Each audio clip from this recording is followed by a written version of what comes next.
Hi, I'm Mark Hylove. Hi, I'm Alexa Rowan. And This is Harley. this is our little friend Harley. And we're here to talk to you about animal product consumption. Yeah, some of our favorite animal friends, like this little girl Harley, who help us out with delicious foods daily. Harley is still kind of a freeloader at our house. She's still young. You can see she's got baby feathers. Well, maybe you can see, but little baby feathers. So she hasn't started laying yet. She's still just living off us, freeloading, being really cute. But there's a lot of animals and a lot of chickens out there that are super helpful, and they bring us delicious breakfasts every day. But there's a lot of options. I know I get overwhelmed when I go to the store and I see, okay, do I want pasture raised? Do I want this? Is that organic better than this organic? What about the milk? Like, how do you even choose? There's so many different options. I've learned a lot from him about what to choose and what's better, because there's a lot of greenwashing in these industries, and I know you have a lot to say. And I mean, the animals have something to say about it, and there's also just better choices. So Mark, how do you decide what's a good choice and what's not when you're consuming animal products? First thing we wanted to touch on is, I know this question's on everybody's mind, which is which came first, the chicken or the egg? What do you think, Harley? What do you think of his cheesy jokes? Well, I actually think the egg came first. I think the lizard came first and then it evolved into a chicken. Well, as far as I understand, dinosaurs laid eggs. I believe that, okay, yeah. So okay. if dinosaurs laid eggs, and there were eggs before there were chickens, because while chickens are little feathery dinosaurs, they seem to be like the egg would have been a phenomenon that happened in nature before chickens happened. Wow. Now, if the question was what came first, the chicken or the chicken egg, that's a very complex. Yeah, that one's way harder, but I think Mark just solved this age-old tale. You heard it here first, ladies and gentlemen. The egg. It was the egg came first. Yes. We'll talk about ladies, crossing. gentlemen, and non-gender binary. We everyone is welcome here at the humans of the world. You heard it here first. Right. And chickens and other creatures. Anyways, okay, yeah, we're big supporters of hipsters getting back to the land. We are some of them, I guess. These are totally. Yeah, I used to go every Sunday. I'd go buy chicken from our friends Paul and Dorinka, who live around the corner from me, or lived at that time around the corner from me, and were raising happy animals. And they said, at any given point, anybody can come on over and visit the farm and see how your animals are being raised that you're going to be eating.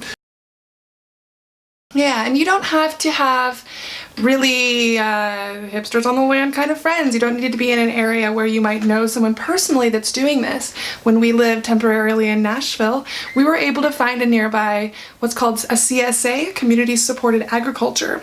So we would buy shares of animals at the beginning of the season, and then they would provide us with bags of meat throughout the year. We got to go to their farm, we got to meet the animals, we got to see the giant pregnant sheep that we would later consume and actually get to know them, see how happy they were frolicking around with their little puppy friends and hanging out in the woods and in their pasture. So we really got to connect with that and see where our animals were coming from. So that was a really comfortable way for us to eat meat, and many cities, even large metropolitan areas, will have CSAs that you can find. My sister lives in DC. She's got a produce CSA, they do it for produce as well, that also allows her to connect with farms that provide meat. So you can do this even if you're living in Manhattan or in LA, you can find a CSA, just might take a little bit of poking around. You can tend to get lower prices on your meat, but you do have to pay up front. So you kind of have to save up a little bit because you're helping support the farmers in advance so that they have the money to raise these animals for you to enjoy. Yeah, community supported agriculture is great. You're paying the farmers directly, so the farmers get all of the money that you're paying to them. Our price, I believe we were paying, it worked out to, I don't know, it's a few dollars a pound for meat. When we figured out what we were paying, I believe it was about $4 a pound average, something $3.50 a pound or something, for when we were in Nashville and What's the name of that one in Nashville? Tavelin Farms. T-A-V-A. Tavelin Farms. They were great. Anyways, it worked out to be far cheaper than going to the regular commercial grocery store to get Auschwitz, like concentration camp meat. It was totally horrible, and we had these awesome, really cool family farmers who were out getting back to the land and doing everything as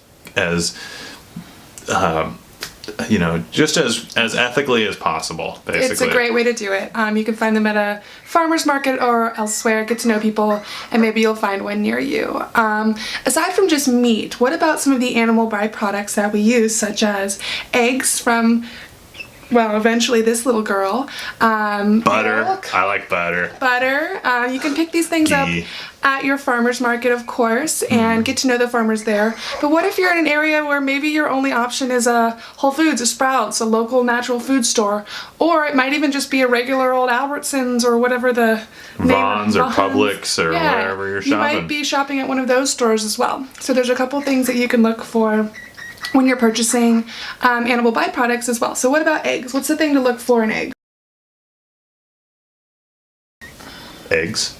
Well, eggs and milk. We'll start with eggs, and as we go into this, we'll also cover kind of the different grades of organic. It's not just black and white, organic, not organic. There are different shades of gray and black and white and whatever colors you're playing with, shades of rainbow. Rainbow. Oh, anyways. Yeah, that's exactly what I meant. Yeah, so what's up with free range and pasture raised and cage free And vegetarian eggs. and vegetarian eggs? Do you want to be a vegetarian? She doesn't. Well, that's her butt. You can't even tell. Do you want to be a vegetarian? She loves said no. bugs and She loves worms bugs. and anything that comes in. You should have seen it when it snowed. They were freaking out because they're like, oh my gosh, are these bugs? Can I eat that? And that's because these are omnivores. They will eat anything that crosses their path, or at least try it, including rocks. Totally. They love They eat vegetables, screws. greens. They love little pebbles to help them digest things. They love bugs, all that crunchy goodness and all that protein. So chickens really aren't vegetarian. If your dietary preference is vegetarian, you can get vegetarian eggs, although I would not guarantee if something hopped into their kennel where they lived that they would not eat it. So Also, you don't want meat-raised chickens. At the same time as it's natural for them to eat bugs in the wild, and chickens are naturally scavengers, we don't want to use animal feed byproducts in feeding your chickens. You definitely want all the feed to be organic, and you want it to be a vegetarian-based feed. yeah, it's just when they are able to pasture or to go free range, that really helps because they're allowed to pick up whatever they find on the ground, little ants, little bugs. What's the difference between pasture and free range? I'm still a little unclear. I think that ours are our chickens free range? Well, Are you free range? so what all free range means is that they have the option to go outside and go inside. I mean, your chicken can have a 1 square foot cube or a 1 cubic foot space inside, and then a 1 cubic foot space outside. And as long as it has the option to go inside and outside, it's free range. All of your chickens can live in a giant warehouse with one door open at one end where they never go and don't even realize that they can go. Yeah. And that's considered free range. And sometimes they'll have that one little access so they can be considered free range, but they might not open that door until they're a little bit older. And so the chickens are like, screw that. I don't know what's going on out there. I'm not It's a going world. out there. That seems super sketchy. Like, they're very cautious animals and they're not just going to go traipsing outside if they're not sure what that is. And that's why pasture raised are better, correct? Yeah, I'd always tend to opt for pasture raised. I mean, personally, I like to have an idea of who the source is on my thing. I like to get to know my farmer.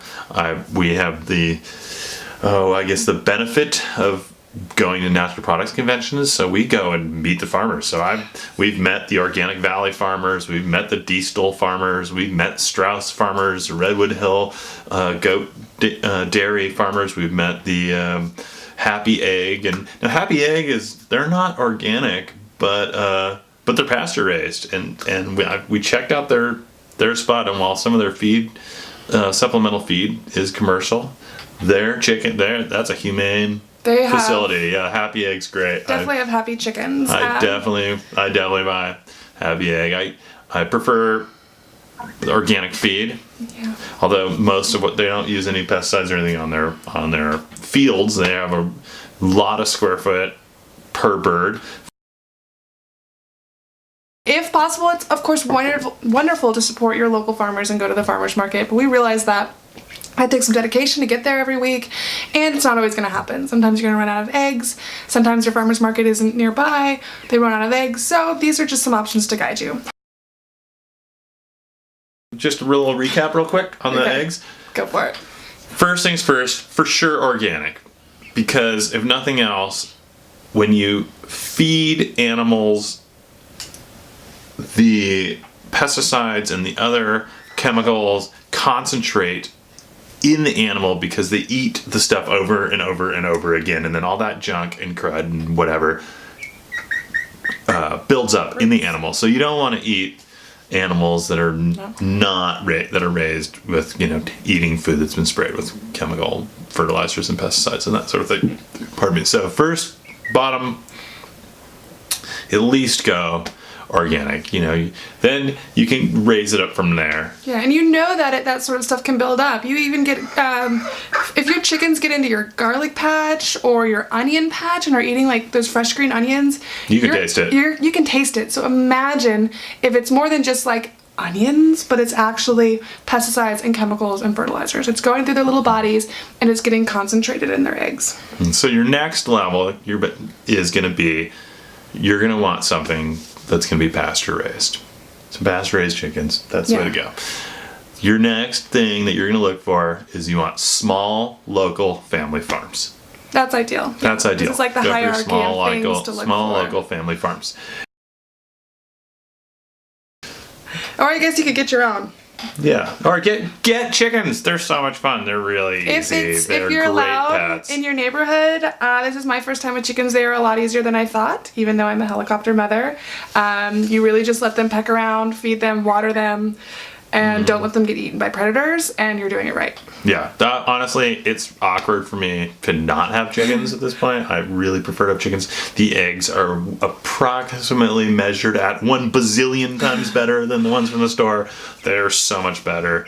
I've had chickens, I'd say, more of my life than I haven't had chickens, and the eggs are far better, and they're the best pets, and they're really sweet, and they're wonderful, and they're so easy. You can feed them all the scraps from your from your garden. Don't feed them everything chicken. But everything except for chicken. Don't feed the chickens chicken, but my chickens eat everything except for chickens. They're wonderful. Anyways, so dairy products. There's a lot going on with the dairy world also. And big dairy is big business. I mean, if you've driven across country or through any major, not even major, any rural areas, and you've gone past what's called a concentrated animal feedlot. Concentration camp for animals? Yeah, so you'll see them, you might even smell them before you see them for cows. And they are these big mud pats, and they just have tons and tons of cows cramped in there. They give them, some food in a trough, and in horrible states of irony, sometimes just next door you'll see huge fields where they're growing corn to actually feed to the cows, and you just want to go, ah! You just open the gate and just let the cows go out on the field of alfalfa, but instead they're like growing the alfalfa and then they bail it out. It's truck farming. I mean, really, it's sad. It's so that they can, it's hard to sell a little extra fuel if you can. Yeah, the arrangement is unfortunate, but these aren't happy cows. They're compressed. Cows are ruminants, so they eat all vegetarian.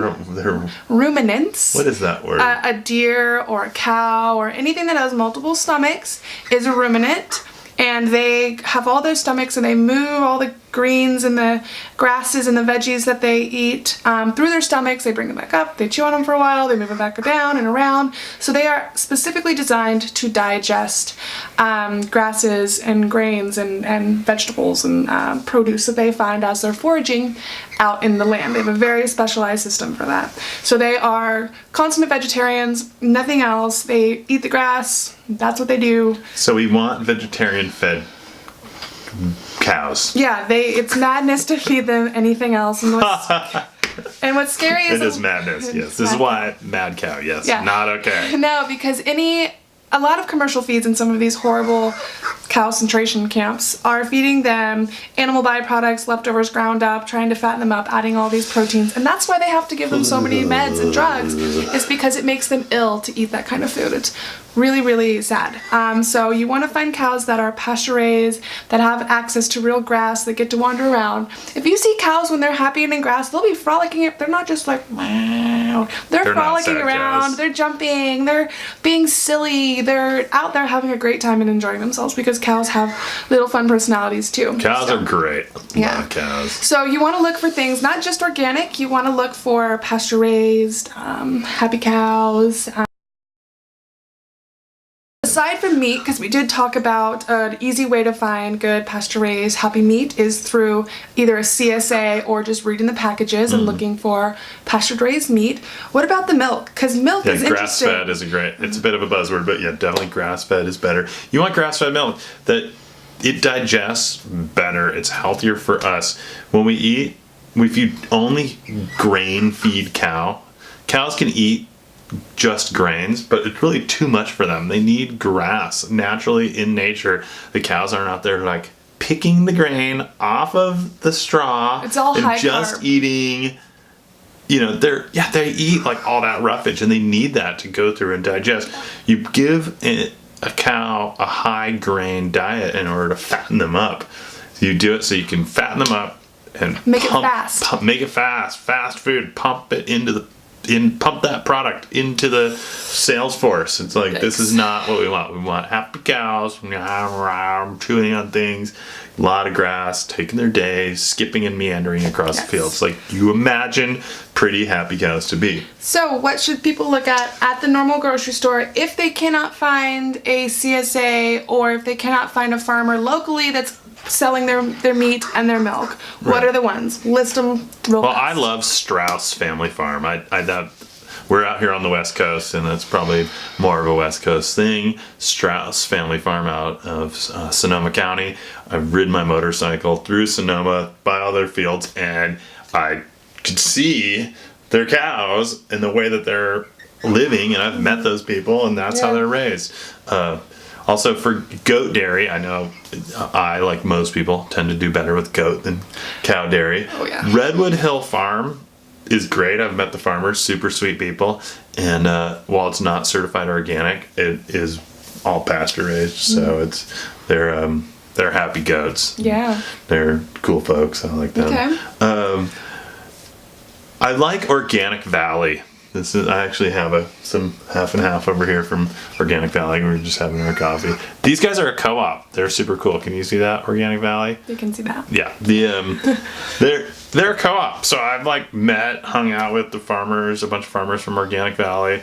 Super great. They'll be what do you call it? Like bioregion specific, where you'll get different milk on the East Coast and you get on the West Coast, and yeah, it's cool. They're really nice. You're supporting the farmers. It's a cooperative, means it's a group of farmers that all together as a group own Organic Valley, and you just join the co-op and get a better price for your stuff. And they're great. They do a grass-fed butter, which is such a good butter. I love it. It's amazing. What about some of the in-house organics? Like sometimes you're not going to have the option to get Strauss and all these amazing ones. Well, Organic Valley is a lot of places. Horizon, I think of as a last reach. Mm-hmm. I'm not a big fan of Horizon dairy. It's one of those things, I will buy Horizon because I'm at Food for Less in small town USA or whatever, and that's all that's available.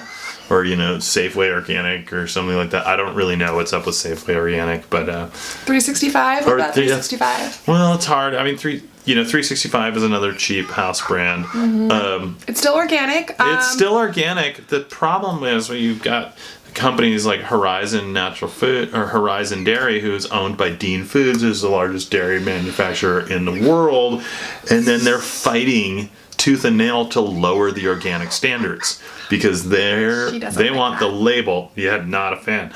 They want the label organic. They want the organic buck, but they don't want to have to do the work for it. And they don't really care about the environment. They care about the bottom line. They don't care about the ethics. They care about the bottom line. So if you're buying product like Horizon Dairy, and even Whole Foods has been guilty of some of this stuff with their, but you're getting bottom of the barrel, the last choice, organic. Hey, it's still better than buying something that's not organic, but at that point, you'd probably even be better to just support a local family farm that's, if you have the option, that's doing what they can. Ooh, chicken on the loose.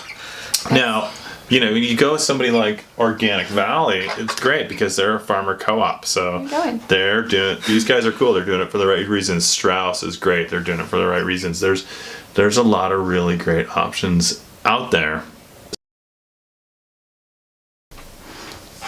All right, so our guest star has taken off onto the desk. She's exploring.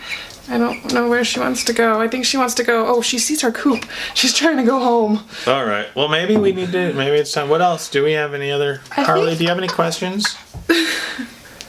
Isn't she cute? Wings up. There we go. I think that settles most of my questions. What about you, little buddy?